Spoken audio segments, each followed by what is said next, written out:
Welcome to All About the Game podcast in association with Clinched. You can download our podcast on all platforms every Friday. Clinched is a sports app that helps link clubs with coaches. If you were a coach in rugby, soccer or GAA and you are ready for your next role or your first role, download and sign up to Clinched app for free today. And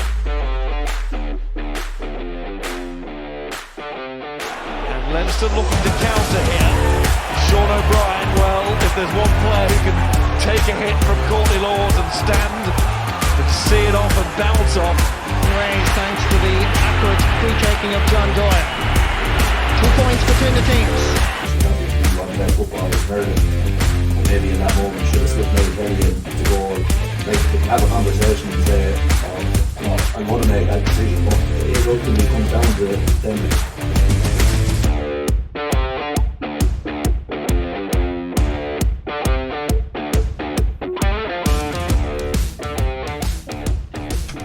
Hello and you're welcome back to episode 9 of All About the Game podcast in association with Clinched.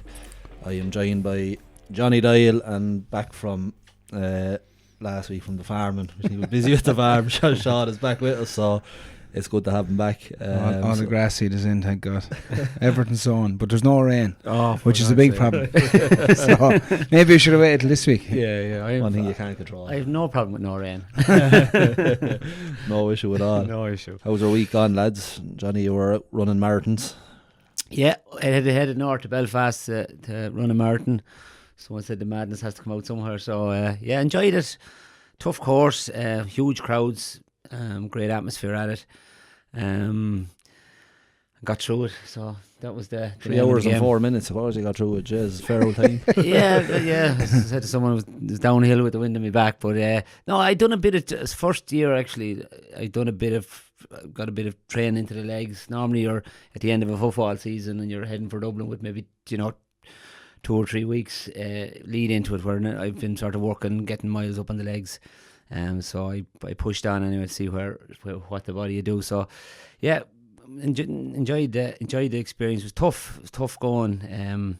We talk about the mental things that go on in your head, like when you this famous wall that they talk about hitting. It's there and it's very, very evident.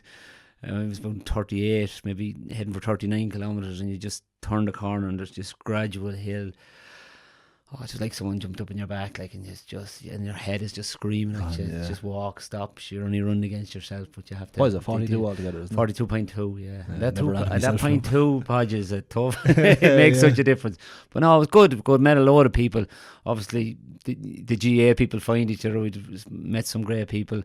Ran with a lot of it with a guy from JP from Mayo Bridge.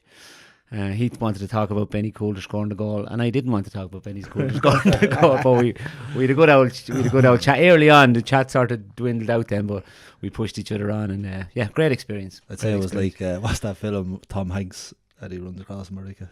Forrest Gump. Oh, Forrest Gump. Forrest Gump. All the people running behind. Yeah. I don't know. There's a lot more in front of me than behind.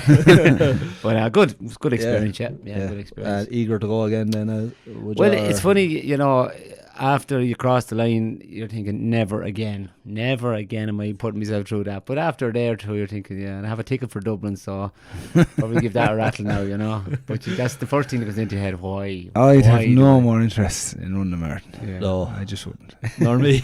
Which there you go. Like, entertain the idea. One man's music, another man's 100%. Everyone's into their own little thing. So I think there was it was the year before last. Sinead and brothers and sisters that entered the marathon, and she had entered me, and he gets a look at the draw if you get a ticket. So she said to me, "Did you get it?" I said, "No, I wasn't opening that email." Sorry, Sinead. Got into the junk mail. So disappointed. But and I was laughing, Sean. I texted Johnny on Monday. I said, "Just fair play on the marathon. Yeah, cheers. Just getting ready to go play a game here. Play a Malum 1 seconds, then the following night." Did you actually as well? You did? About a half, or little less than a half a game for the seconds. Yeah. Just it was a recovery site. Don't tell Siobhan. Yeah, so hopefully she's not listening to that. Oh no, the kids came with me, so you know. They do not get away with No, it. they were Heavy told- days. Did you get through it? Did you get through the Got half? through it, and we won anyway, which is the most important. Fair play to you. I tell Got you. through it. Hardship. Jesus. Hardship. Yeah, good old going. Keeps the body guessing. I was off on holidays again. I was in You have a travelling great, around Italy. you have a great life. This was work though. 4th year school trips. Oh yeah. But Might be easier on a marathon. It's minding all the kids. I definitely walked one anyway. I got that much steps in over the few days. But yeah, Venice and Verona and Florence and Didn't get down to Rome, no. See how didn't get as far as Rome. No, No. to see the Pope. Just as no. well. no, It's to an see the expensive Pope, place, no. boy. Yeah, well, Venice is probably similar, and yeah, it is. But no, it's good to see. You weren't getting any £3 for a pound over there, but No, I was buying the bars, but they weren't 3 for a pound. But, yeah, no, it was a good old nice few days. You'd be tired after it. Yeah. Drinking the can of Red Bull on the way up. To get me keep going yourself again. alive. But very good. yeah, and Sean, you're busy on the farm. No rain though. No, yeah, last week a busy week now. Just trying to get grass done and cattle moved and bits and pieces, and then game at the weekend, obviously with Leinster. Yeah, Which didn't want to did- bring it up. Yeah, no, we I suppose there's a lot of disappointment there obviously this week, and got caught in the hop. Just didn't have enough energy in the first half of the game. And so when you analyse it deeply, like nothing to do with tactics or anything like that, it was just work rate. Which it's probably hard to take now for some lads when they look back on it, because like couple of people that walking a couple of meters, you know, or a couple of seconds even, and next minute there's a try gone in, you know. But that's to be fair to Northampton, they had their homework done, they had a good plan. They were hungry, you know. They play some exciting rugby, and you know when you come up against a team like that as well, and you're not quite on it, sure you get you know, that's where you get turned over, and unfortunately we got turned over. So we're on to the next thing now, and that's concentrate on the URC and flip the page fairly quickly. And you know, while everyone's disappointed there on Monday, and both we had a good chat about it, and you know, everyone expressed their own kind of thoughts and feelings about it, and out in the open, and we move forward. In terms of, like, if we look at you, we'd say the league and championship is lads that, you know, did give up a league nearly to win the first round of championship. Is it hard for the players? Obviously, look, it's a huge disappointment and it's still fairly raw. Yeah. URC, like, is it as important, or, you know, is it a real carrot, or is it kind of hard for lads now? Well, Lads thinking, well, it's definitely a carrot now. I think if you go along and you win the Champions Cup, even from my own point of view, when I was playing, it's hard go the following week again to that level. You know, especially if it depends who you're playing. Obviously, in the final, you don't get an easy final.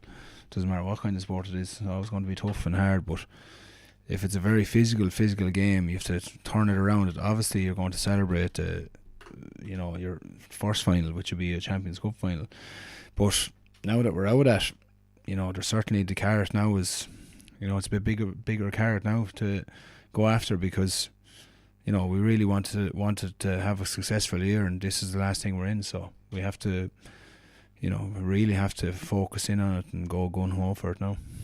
But it's just interesting to hear you saying, like, we've been in dressing rooms as players and as coaches, and you know, like, you can, especially when you're on the line looking at a game, you feel that the energy is not there. You can see maybe, you know, where that extra runner is made, or that, you know, that support run is not there. Yeah. But it's very difficult, I suppose, to change it midstream, even though you can see it early on, maybe you can sense it in the dressing room. And I suppose, you know, obviously it's a mental thing, you know. It's not a fitness thing. It's not. No. And I've been, anyway, Kildare, we've had those conversations so often. But I suppose, you know, is it something? It's very hard to identify. Was it something leading up to it? Because you don't know what people. You can assume, well, this lad's thinking that or that, Yeah. but you never really know. And I suppose that's maybe the psychology around it all. Would you have felt that anything was off in the lead up to it? No, I didn't actually. And even in the warm up, I felt the warm up was great. Lads were in a good place. I felt the week's prep was very good. All that stuff was good. I just think, like, and it's tough because I've probably been there. I'd say I was there 3 times my whole career myself, where you finish a game or you've lost or you could have won, but you still say to yourself, Christ Almighty, what was I at there? But you don't sense it at the time, like when you're in it, as such. You know what I mean? You're kind of, and it's like I always just say, just move, keep your feet moving, move, and like if there's a kick chase, if there's a kick battle going on, and you're in the middle of the field, you know, it's not the most exciting. And do lads get bored of that, or you know what I mean? Do they switch off for a few seconds? The next minute, bang, you know, something happens, but it's too late. You know, and that's probably what happened early in the game to us. Lads we were in a kick battle. We ended up kicking back to them, and then they attacked, and we just weren't in the line. We weren't set with our defensive line. And the other thing is, we weren't getting probably 2 sets of shoulders on people, which is one of our big things. And you know, you could see that was evident in the first half. I could feel that being on the sideline, you know, and trying to get them off the line and come on, move your feet, lads, get set early, go and get them. Like, so they were just off. And you know, it's like, again, you can look back at games, and I ticked all the box when it comes to bad performances, but you can look back again and say, look, at my decision making was off there, or my kicking game was poor today, and you have to accept that. But the ones where you look back and say, do you know what, my work rate was off, they were the harder ones to take. I felt like, you know, and I think that's the key, as you say, moving your feet. The one thing you can bring to a game every day, like, the opposition can have a plan for you to take you out, and there's out of your control, but what's in your control is your ability to get, whether it's to as you say, get 2 shoulders on in each tackle, you know, get through the work. If you don't bring that, you know, tactics and all that are gone out the window. And to the outside world, they'll probably, and the rugby experts will look and they'll try analyse it and say, well, look, they got the tactics wrong here and tactics wrong there. But it always comes down, if you can have all the tactics you want, but if you haven't got the appetite for work and graft, tactics don't come into it. No, exactly. You know? And like at that level as well, against a team like those, you get punished very quickly. And that could be one fella knocking off, it could be 2 knocking off, it could be you could be half a second too slow on getting set. But like that's the top end, that's the pointy end of sport, in any sport. It's always down to fine margins. And like, could we have won the game still? Of course we could have. We had opportunities. We obviously had a tap penalty at the very end. We had the one that Josh got ripped out of his arms. Like, it wasn't a win. Well, was it a win or losing the game? No. If it's a penalty try, we win the game. But it is a penalty try when you actually analyse it as well. It's absolutely crazy. Like, so he gives the yellow card for him playing it on the feet, but all Josh is, I'm going to say, 8 inches away from the try line. Yeah, that's so like he's definitely just Josh is definitely dropped. Do you think it came down to? Do you think if that was 10 minutes into the game, he's given a penalty try? Oh, I would say so. Yeah. But I suppose we'll get clarity on that through the right channels and stuff in the next while. But like, I'm not saying this. We just weren't on it, and that's what it comes down to. And that's the disappointing thing, that, you know, you talk about work, like, you know, you need talent to work hard, and we just didn't work hard enough. Like, there was good effort, and there was like great second half, real like half time refocused, and they came out firing and stuff. You know, like they only scored 7 points in the second half, or 10 points in the second half, but they're 27 in the first half. Yeah, it's a big mountain, isn't it? It's a lot. Like, we were 14 like in the first half. So it's a lot to claw back against quality outfit. Do you find it frustrating from the difference in a player and a coach, that, you know, as a player maybe you're saying, you're probably, as a coach, you're thinking, get off the line, we need to get off, where as a player maybe you can say, right, I'm going to get the big hit here, I'm going to... Did you find much of a difference in terms of player, coach? Like, it was probably frustrating. Well, it is obviously frustrating when you're there, but like, you're kind of, not that you're waiting, but you'd love someone to grab a hold of, like, a fella either side of him and say, come with me here and let's go and melt this fella. Or, lads, just fucking run faster now for the next 5 minutes, move our feet faster, sprint everything, you know what I mean? Yeah, put that pressure. Hit everything, anything that moves, let's hit it, like. Yeah. And it just didn't happen. It just didn't happen.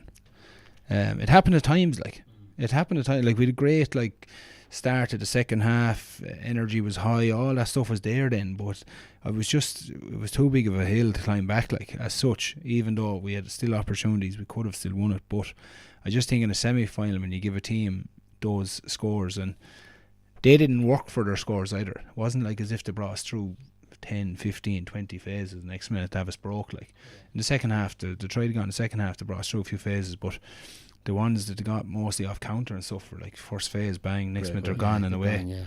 You know, or a bounce of a ball, scraps we call them. Like, so we don't gather a high ball, it bounces. Like, we should always be on that, but they were on it. The next minute he's away, offload, try. So stuff like that. Small man. But if you like, but like, that's the thing now. Like, we have to park all that stuff now, move on very quickly, and let it be a massive, massive lesson. Like, I suppose the other big talking point, I suppose for myself and Johnny, we're following probably more through Twitter and seeing lads commenting, and that's kind of, you know, where you know, you get kind of looking at different selections, and I suppose a lot of talk was about Jordy Barrett not starting, and I suppose, like anything, everything excels if the result doesn't go your way. Yeah, it doesn't go your way. Yeah, like, it's like, I suppose from our point of view, it's like you have two international centres. To your Irish international centres. Yeah, you're not saying we're weak. You see, you're not saying like you're weak. What way are you planning the game? So you're kind of saying to yourself, okay, we start the same team as we started last day, and then you bring on a real strong, impactful bench at whatever time, 44, 45, 46 minutes, and you know, they're getting half a game as well, and drive it home, hopefully, you know. But at that stage, like, we wouldn't be having this conversation. No one would even mention Jordy Barrett being on the bench if we had done what we were meant to do in the first half. It's the same though. It's always the same. You're looking for something. People are looking for something. Like, yeah. And you're dead right. If you win the game, you know, like, there's so many different facets come into it. If the referee does his job, you've won the game. Yeah. Right? Well, yeah. You might like to say that as a coach, but I'd say like, it's a penalty try or it's not. To me, looking at it was definitely a penalty try. No, granted, I'm not an expert on it, but so, you know, and then there's no word of Jordy Barrett. You know, an extra 5% all over the field, and there's no word. But that's the stick will be used to beat you, and you have to accept that. You have to accept it. You know, you have to accept, because you can be, and I don't buy into it. You know, like, the team goes onto the field, someone misses a shot that a point they should kick, and all of a sudden you bet by a point. Why did you play? Everyone has the solution after the event, but you can be a fool and a genius in the same move. You know, today it works well, brilliant. You do the very same tomorrow, it doesn't work out for that particular player, or maybe a couple of different players, for loads of different reasons. And, you know, as a coach or a manager, what are you doing? You're a fool. You know. So that's part and parcel of sport. Part and parcel. It's probably a difference. Like, in most clubs, you have your outside players coming in. I suppose, like, the talk is you bring them in, they're a star player, you play them.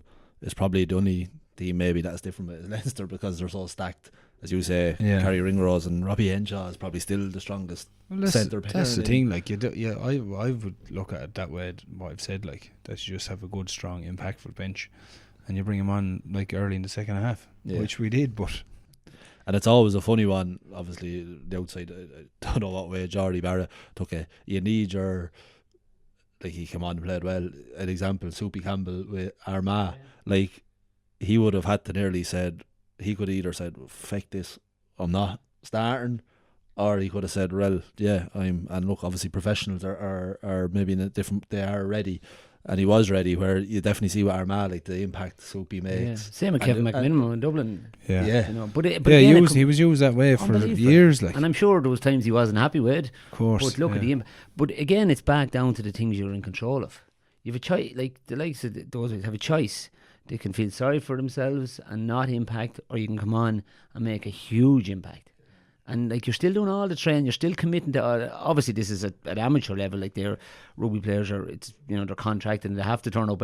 But they have choices to do, and so many. And I think that's, for sport, is the real measure. Are you willing to stick it out when the going is tough? You know, and keep knocking at the door, because I don't care. And I'd be affirming. I've seen so many examples of lads, you know, that just continuously knock, and they do get a chance. and some are ready and some are not, and that's the same in all it. sport. Yeah. You know. Yeah.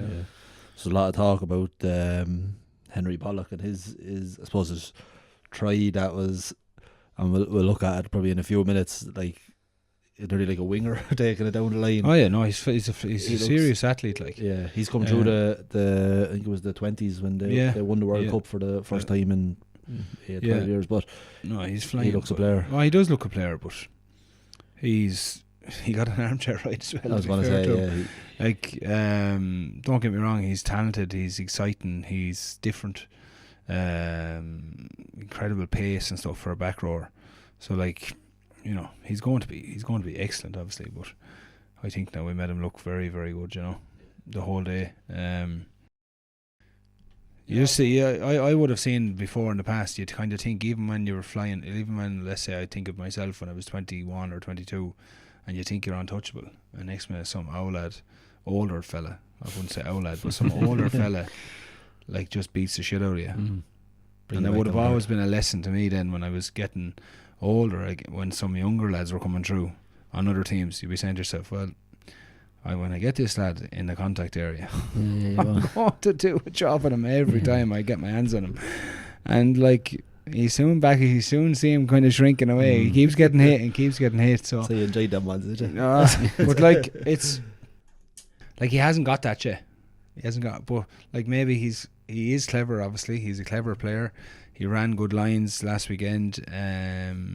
Like, is he in the mix for the Lions now? Yeah, possibly in the picture, all right. But I still think there's serious quality in the international, like senior international or back rowers that's out there in England, Ireland, Wales, Scotland. You know, so it's. Would you see, like, obviously there's a lot of media about about the Lions, and, like, again you've seen on Twitter, Pollock, he's got to be picked for the Lions. Like, do you think that ever influences management or selection like that? No, like that, you know, they're not looking in saying, Jesus, there's nearly pressure from the outside, you know. No, everyone's saying it. No, they never. No. Yeah, it's They'll pick who they see fit to go and win that series. That's the way it's always been done. And they'll obviously pick people as well that they don't want an outlier in the squad. Someone who maybe would be an iron, or someone who mightn't, you know, fit in. Yeah. They want someone who's good fun and crack and want everyone to get on well, because it has to be quick and it has to be, you know, instant. So same, sure, that's what we discussed there about the management as well, you know, people bouncing off each other. I suppose when everyone's listening to this, I suppose who will know if he's been picked or not. Obviously, obviously today been Wednesday and the Lions squad been released tomorrow. But to be fair to him, like, he would have, like, Josh had a very good game. Josh van der Fleer had a good game. To be fair to him as well, like, done his thing again, and, like, he's been so good the last few weeks. So, like, I hope all our lads, like, are in contention. Obviously, our Leinster lads. But, like, again, you wouldn't know what way it goes on the selection side of it, you know, because they're all very similar back rowers as well. There's no, like, out and out sixes, for instance, in England, Scotland, Wales or Ireland. So, like, number 8s, it'll be interesting. Who's going to be the number 8s? Who's going to be the lock / 6s, which I think will be Tygburn maybe, and you know, I think Jack Conan will be there now, 8 or 6. From England, then you have, like, Earl and Tom Curry, but, like, they're not big men.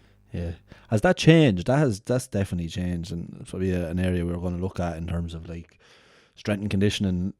You know, you would have seen it when you started with Leinster, and how it's changed. And Johnny, you would have seen it with Kildare, kind of. You know, it probably nearly know Jim at the start, and it develops and what it's got to now.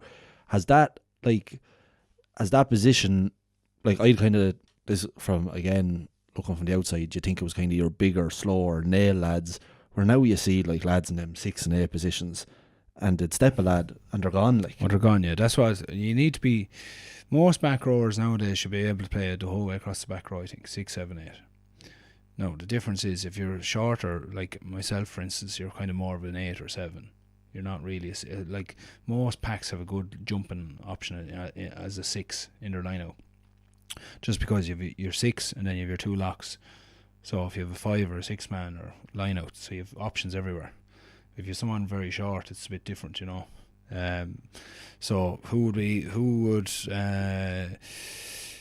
be there? Let's say from Wales, Jack Morgan is a 7. He hasn't played much at 6 or 8, but he's a great 7. So I think he'll be there. Scotland, you're looking at like a Jamie Ritchie or Darge. Ritchie's probably more of a 6 and has played a lot at 7. Darge is just a 7, I think. So I'd say Ritchie is more in favour, like in that. If you can play, if you can cover more bases, like a Jack Conan cover 6, 8. Josh will cover 7, probably only 7. You know, where Ben Earl can play 8. You play him at 7, probably couldn't play him at 6. And Tom Curry can play 6. He can actually jump, even though he's not overly tall, but he's still 6'3", like. So yeah. So there's a lot of. There's a lot of variables, but most, I think, for this year's back rowers in the Lions, whoever they will end up being, they'll just be real dynamic, powerful, fast, quick. Like they're all in that kind of bracket, which is hugely exciting too. Probably would have been around your time coming on the scene, and maybe it would have stood to you. Like, fairness, you could move as well when you wanted. Like, it was probably a part when you were coming onto the scene that this was kind of something that maybe other players didn't have. That, you know, if you got that break. Yeah, I was gone. If I made a break when I was coming on the scene, if I broke through the first tackle, I was gone. I wasn't. I was hard caught then. The first 10 metres was my thing. That power and acceleration. But I suppose most people would have thought, you did see it in training, you see your own lads, but opposition wouldn't see you running at top speeds too often. But when you go, like, that was one of my strong points, was getting through contact and then be gone. So you said nearly deceive lads as well. That they think like that you're not, because I used to cruise a lot and then punch onto the ball, as I used to call it. So the change of pace as you meet contact, and then if you're moving quicker than them, would you have based, like, obviously you're in the gym every day, would you kind of a lot be based around that kind of power? Would you have individual, obviously everyone would have individual programs, it's a professional sport, but would you have kind of been able to say to your strength and conditioning coach, I want to work on that, I want to get quicker, I want to, that's kind of what I want to focus on, and he tailor it nearly to suit that. Exactly. So while you'd focus on strength a lot, I was more power based movements and to get me faster. Now my counter movement jump wouldn't have been great. I'd say at my peak it would have been like just 51 or 2, like CMJ up in the air, but my mechanics in terms of sprinting and stuff would have been very good, and my jump would have been very good, bounding and stuff like that would have been good off the ground. Actually straight up in the air from a standstill I wouldn't have been that good. But it like, if you could look at someone else that's a 65 on a CMJ, but it doesn't transfer to the field. That's what the way I used to think. I didn't worry about stuff like that. I was like, is it working on the field for me? Am I powerful enough when I'm punching through contact or hitting someone? Like, are they feeling it, or am I getting away from them then with my speed and stuff? And it was a thing that I used to work a lot on my speed. So, but I suppose most people think when you're a kind of big lump and you're playing that you're not made to run at top speed. But say the thought about me as well. But no, like I was kind of saying, I would have found like I was quick over maybe a metre and then I just used my big fat arse to hold them off. But like, it is often about them first few metres and that explosiveness to just, if you can get that bit of a break and you're away, where that's it, often more you're judging a lad on taking a break and running the length of the field and you say, wow, he's wicked fast. But it is, as you said, that kind of power to it. If you can go over, I remember the time I was training with the county with Carlo one summer. I'd say it took me about 4 weeks, I'd say, of training to get up to the running intensity part, or maybe a bit more. I forget what it was. I think we talked about it before, but I remember over 10 metres. Even the first week I was there was no one had to catch me. Yeah.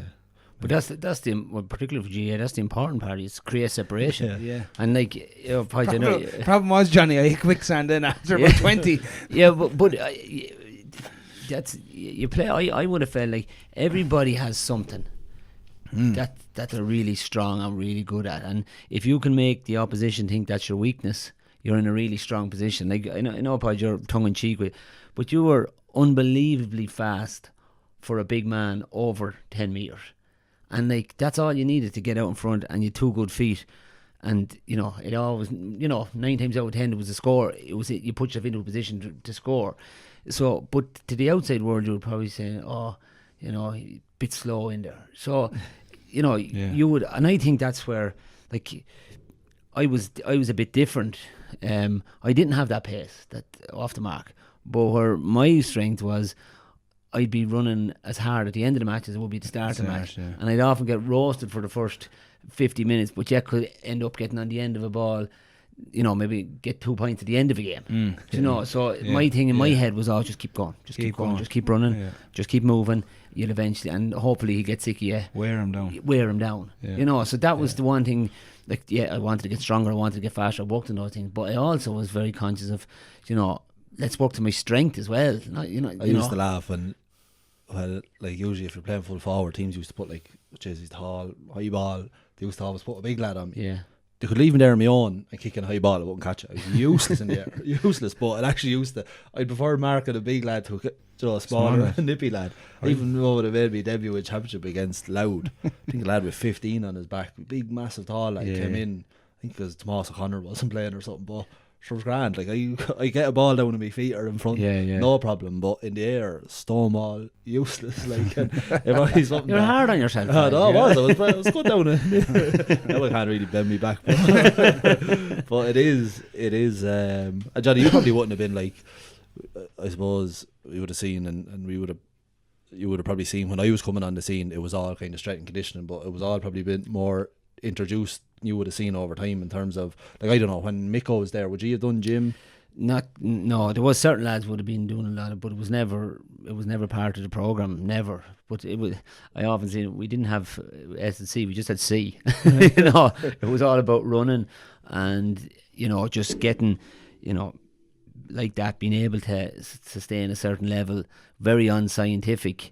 Nothing measured. We all set off and go across the Curragh and do. I was running the same as Brian Murphy was running, who maybe had, you know, maybe 2 or 3 stone on me, you know, which was madness in one way. And the rest, and the rest, yeah. I would say that because they're so skinny. It's gone that way now, isn't it? Like, there's so much science and you know, studies done on everything now over the last 10-12 years. Like, sure, it's always improving, and that's why.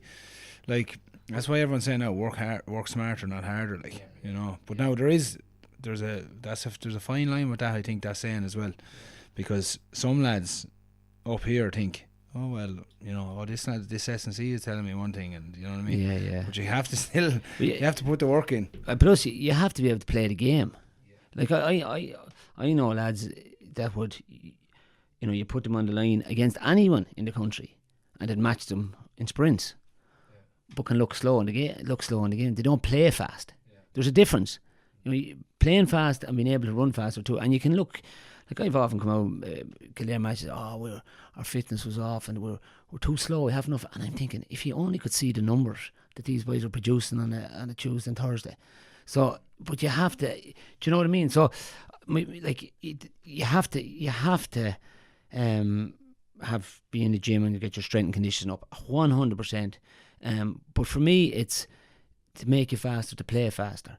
It's to injury prevention, to keep you on the field.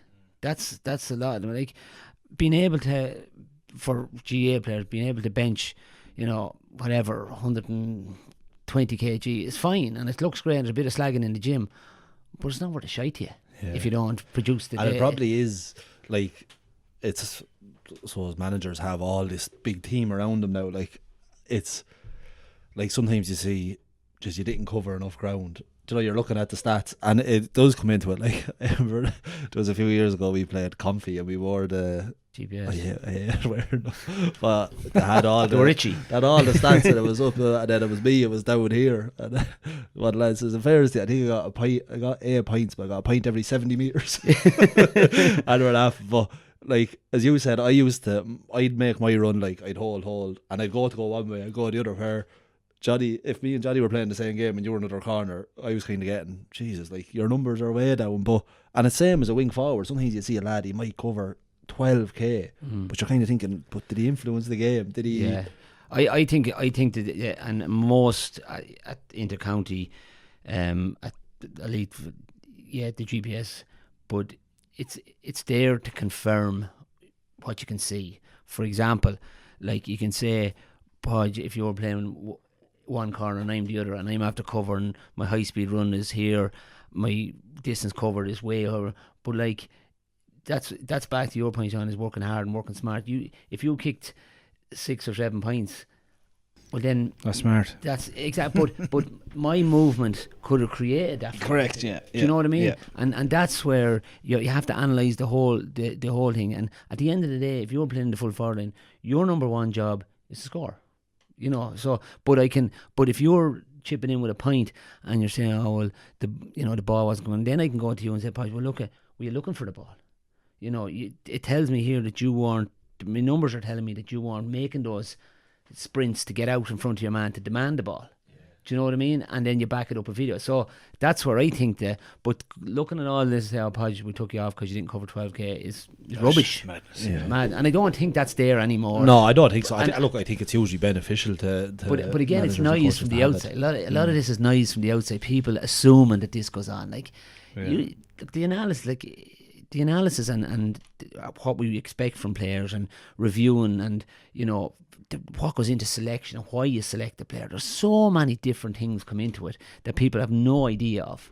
But again, it's after the event. Oh, why did the player Sean O'Brien? Do you know? They'll have an opinion anyway. They'll have an opinion. Well, that's part and parcel. But it is, and it's gone. Look, strength and conditioning. You even see it in clubs, and you probably see it in Tullow, and you see Alamo Dad. And look, obviously, when we're here in association with Clinched, it's a part we have that S&C coaches can sign up and make themselves available to clubs, because it is. You see a club now like, say, John, you see an Alamo there, and the huge part Paul Divley would have had with G last year. Like, players at club level now, they expect it. Nearly, if you're a new manager coming in, who's your S&C coach?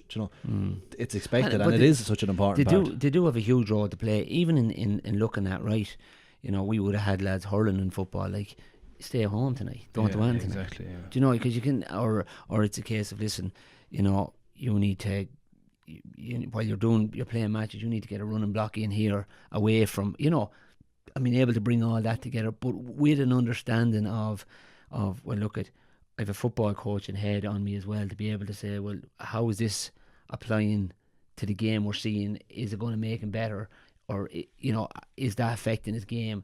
Where I think for strength and conditioning coaches, that you come in with a strength and conditioning, you have to understand the players, what's going on in their life, what other sports they're playing, and how is this impacting on the team. And I think that's key. Yeah, and it probably is the difference between like professional rugby and GAA. Like, I'm sure, Sean, you can kind of have contact with your S&C coach maybe and speak to him, and this is what I want to work on, and he can sit down with you, where like time is the big thing with GAA. And even in a county setup, it's getting that time to really individualise. Like, you might have a gym session, it's hard to maybe get everyone doing something different within that hour and a half that you have, compared to maybe... No, 100%. Yeah, you need, like, everything has to be tailored. But in the professional environment, it's easy because you have time to do it. Exactly, that's it. And an S&D coach can spend half an hour with you there in the gym while everyone else is doing a generic program, and they can do a different power session with you, or they can work on something that you wanted to work on. Would you have many coaches, any S&C if you were doing a gym? We have 4 S&Cs in there, but like you 68, 67 lads to look after. But like, there's 2 seniors and 2 junior S&Cs. So, but yeah, they'd all be aligned though with with all the players, what they need. But the program obviously S&C is programmed to kind of peak at the end of the year, obviously. Right, yeah. It's built on that. Like, it's not just built on, okay, well, this is... Yeah, we need to get as powerful now. Yeah. Just I seen today a few players released. Obviously, not everyone can make it. Was there anyone? I suppose obviously lads are disappointed. They just go on now and look for contracts in England and France. Was anyone you were disappointed? Obviously, you're disappointed to see them all go. That's just the way it is, unfortunately. Lads move on, and just, you can't keep everyone. And there's some great lads there, like Liam Turner, for instance, moving on. He's a super young fella, like, plays hard. He'll pick up a contract, no problem. And there's other lads there. Rob Russell as well has gone. Rory Maguire's gone up to Ulster, I think. So they'll pick up contracts, but they need more experience. They need more game time. They probably can't get it with us at the minute with the depth that's there, and they're only like first, second year. Some of them academy, some of them third year academy. But Liam was there now 4 or 5 years, but he just needs to move on, because he'd just be sitting behind too many lads probably, and for their own development as well. I often say for those younger lads, if you're not getting enough game time, like, it is time then to start looking, but you never want to see anyone go, because you've brought them through the system for them to play for Leinster and hopefully play for Ireland at some point. That's what we all want. So they've moved on now, and hopefully they can still be on that journey wherever they go and play, I suppose it's like that, and anyways, as you said, they could be twice the player. Like you see it all the time in soccer, with soccer clubs like Declan Rice let go and end up signing them back for huge money. Look at Tyke Byrne. Lads develop. Tyke Byrne, yeah. He was a pain in the whole of train sessions. Tyke was. Like, if he one of the lads, he'd be going around kneeing in the ribs and throwing your elbows down on top of it, because he was just annoying. But he was, there was something about him. I always said that about him. I said I always liked what he was about, because he never went away. Like, you know what I mean? He didn't complain. Got on with it. He was tough young fella at the time, and like, look what he's done in his career. Like, going to Scarlets on basically an academy contract. I'd say he was on 8 or 9 grand going over there, because he wanted it. So, like, opportunity. Like, so anyway. But it's back to that, and you keep knocking at the door. Yeah. If you have want to it be bad ready. enough. I'd be a firm believer. Once you're ready when that door opens, because you will get a chance somewhere, And I suppose looking forward to this weekend with football, and obviously the line. I'll go to the line selection, obviously, is tomorrow, and will be released on Friday. Give a wild card there that maybe is not expected, obviously. A wild card, I'll give a wild card in our own setup. I would say someone like a Jamie Osborne could be a wild card. Straight to Paddy Power. Because he just like, there's a few. There's a young fella in England, I forget his name, and there's he's a back three player as well.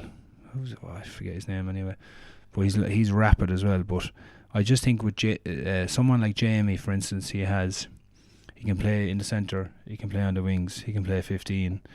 He's a massive left foot, so ticks a lot of boxes. Ticks a lot of boxes for a utility back.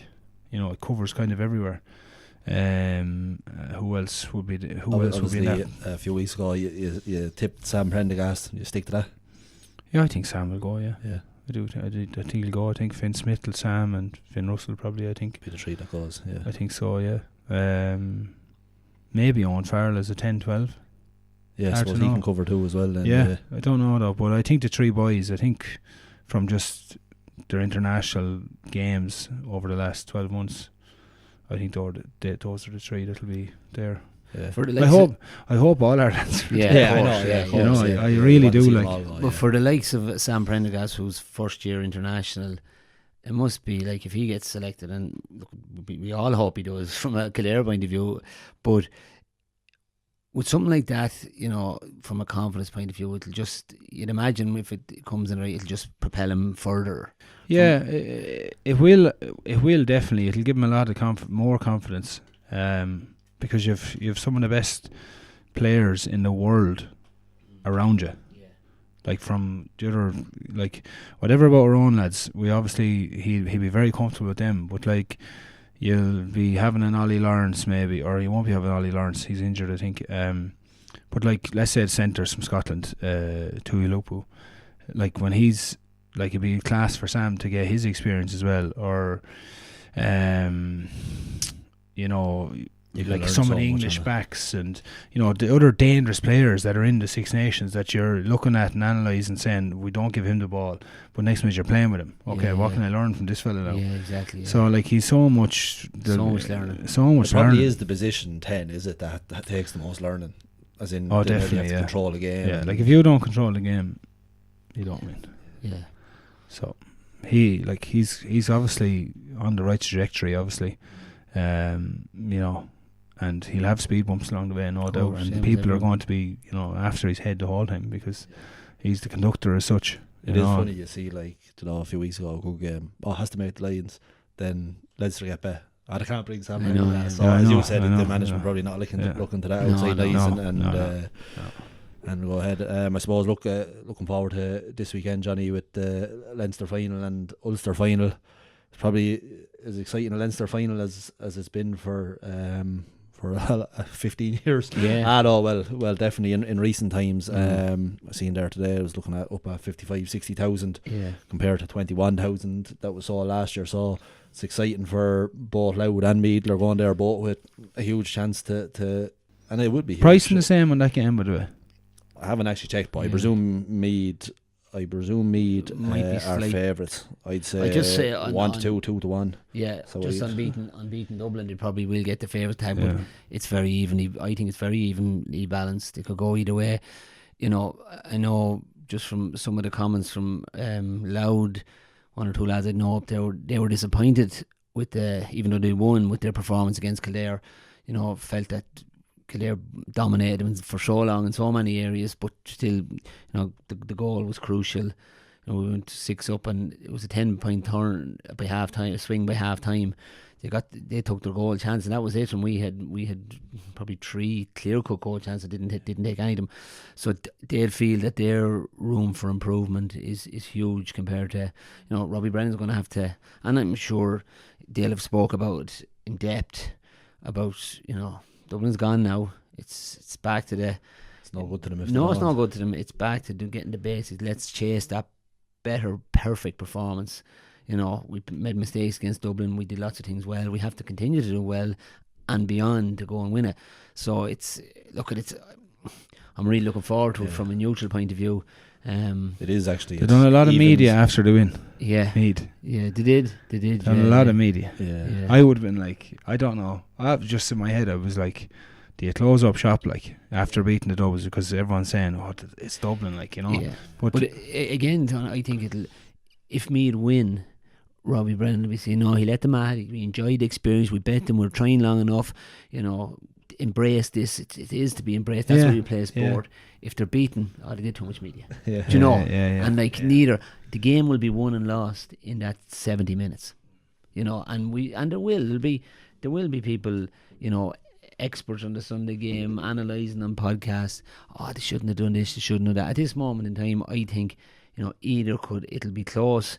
You know, I think certain players, like if Samuel Roy come back in an extra couple of weeks under his belt, you know, hadn't the greatest game, even though he kicked some massive scores, he'd feel that, do you know what, I've 2 good weeks here now, I'm ready. Tommy Dornan only coming back from injury, they'll feel that they're 2 big players that, you know, have another level to get to in the big day, you know, and then it's up to the own friends of this world, Costello, all these to reproduce that, and that can be hard.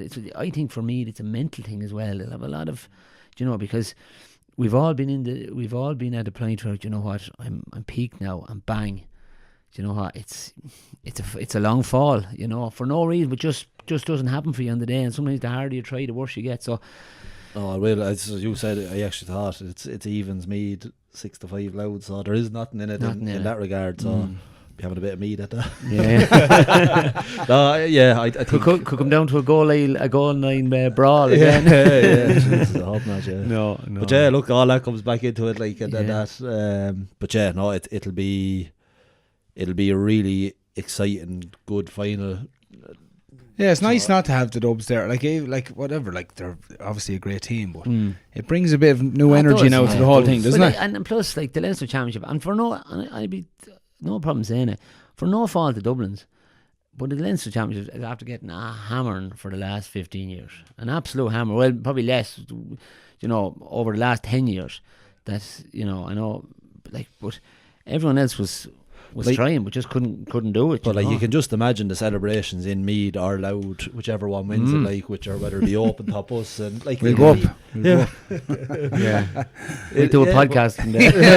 it will be. It'll be great and Yeah, great yeah. for the players and look, Absolutely. it's all part of what you play and that kind of Yeah. opportunity to. Yeah, and there'll be nobody in the winning camp, either Meath or Loud, saying the Leinster Championship is dead come Monday. They'll yeah, be exactly. alive and No, kicking, you it'll know. be- But it has. I look at. I think from a neutral point of view, there'll be a lot of people tuned in there to see what way it'll go and Yeah. the excitement, and sure, that's why we play the game, isn't Definitely so. Definitely You so. know. And I suppose just quickly, Armagh take on Donegal. That'll be like promises to be a good game. Packed. Is it Clonus? it? Clonus, yeah, Clonus, yeah, Clonus and packed. yeah. So We it'll talked be- about going to Crow Park, but I think that happened back in was this 02 final, I don't know. With Tyrone and Armagh went just for sheer crowds, but again with packed Clonus, McGuinness again against Geezer, the yeah. Geezer again. They're battling. You long trying to and geezer hard. this week? No, I Who's just all got in camp? I just got a text off them to say, mind them flags, don't be kicking them. But yeah, it's a really it could go either way too. I think Armagh haven't won in Ulster, have they? no, like that's still a big. yeah, like, it's a big, yeah. Obviously, They'll want to win that. Donegal obviously came from nowhere last year to win it when Jim McGuinness came back. So, you know, I think again it's going to be very tight. I just have a sneaking suspicion or an inclination that Armagh will just finish very Stronger. little ahead. Just finish strong. I think they have you know, that experience off the bench. Little things. No, Yeah. listen, it could go. I'd probably go for Donegal, but I'd probably rather see Armagh. Well, it doesn't neutral, I suppose. It doesn't bother me a whole lot. Yeah, I think yeah. look, Donegal have a lot off the bench as well. They and do. they've been, I like probably looking at the All Ireland. I think I like Donegal, even having Michael Murphy back. But look, Jim McGuinness factor, but Yeah. it'll definitely be a good final. There won't be a whole lot in it. No, I don't think so. I think so. Two Um, great games at the weekend. We look forward to. Yeah, they are definitely Yeah. so. And obviously, you have the ladies' final then is taking place before the Leinster final on Sunday as well, and Meath are in that. So hopefully Meath will get a good crowd in for they're taking on the Yeah. Dubs. So Yeah, and Kildare were- a shout out to Shane McCormick, who's our Yeah. club man that's managing Meath. Great fella. Has the girls going well, and yeah, they for- just got for over him. Kildare. Kildare Just actually about, pulled a yeah. strong comeback at the end. But, yeah, got a text off, and he said, "Look, we were so lucky to hold out, but great to be getting ready for a final." And yeah, just wish him well. Hopefully. I don't often shout for Meath, but I hope they finish Go just off to a good, yeah, good exactly. start that day. exactly, Yeah. No, very good, very good. No, as I said, it's exciting for you'll be really looking forward to the two games at the weekend, and as tuning in, and hopefully good crowds. Obviously, Clonus be packed, but you know you get a good crowd in Crow Park, and it'll be good to see the celebrations take place on whatever side they happen. Lads, thanks a million for your time. Thank you. It's been good. We're heading for episode 10 next week, so we've made 10. Well, no, we haven't actually yet, but we're Heading for we'll double make- figures. We're looking like we'll make 10. No, look, this is All About the Game podcast in association with Clinched. You can download our podcast on Spotify, Podbean, or wherever you download your podcast. Thanks for listening, and we'll see you next week. Thanks, lads. Cheers. Sound Podge.